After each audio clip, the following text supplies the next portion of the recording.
So a new White House memo gives federal investigators broad authority to trace political violence back through the people, through the funding, and even the ideas behind it.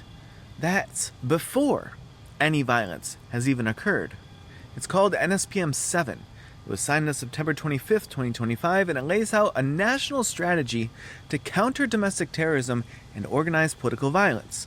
And that goal sounds straightforward, but the memo doesn't just go after violent actors. It places entire ecosystems of support under scrutiny, like funders and nonprofit officers or fiscal intermediaries and networks of association. And it does so using tools that civil liberties experts warn could stretch far beyond legitimate law enforcement. So here's what NSPM 7 actually authorizes. The FBI's Joint Terrorism Task Forces are tasked with leading nationwide investigations into anyone who may aid or abet political violence, including individuals and institutions that finance, organize, or support such activity, even indirectly. And it tells Treasury to guide banks and financial institutions in flagging suspicious activity reports, known as SARs, connected to illicit funding streams. And that includes anyone involved in supporting protests or movements that officials believe could lead to unrest.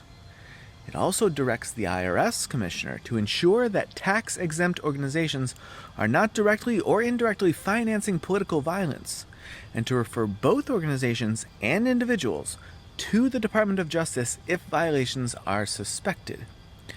Meanwhile, the Attorney General is urged to prosecute related federal crimes like conspiracy, civil disorder, obstruction, and even RICO to the maximum extent permissible under the law. The strategy mimics organized crime takedowns.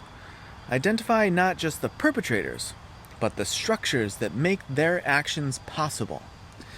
One of the most controversial provisions allows the Attorney General to recommend a list of domestic terrorist organizations to the president using a broad statutory definition. But here's the catch.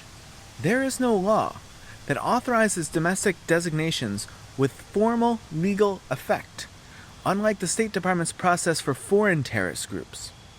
Even so, legal experts warn such a list could still influence everything from federal grant access to banking decisions to tech platform enforcement.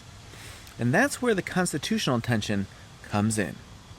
Much of what's in the investigative crosshairs here involves protected activity, political advocacy, charitable giving, organizing, protest, and association. The memo even lists anti-capitalism and anti-Christianity as ideological threads connected to political violence.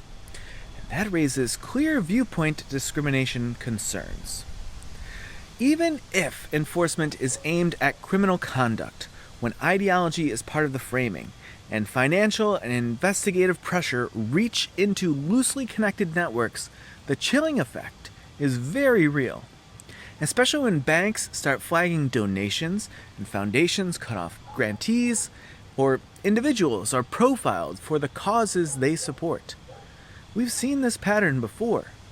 In 1798, the Alien and Sedition Acts made it a crime to criticize the government, and were later condemned as unconstitutional.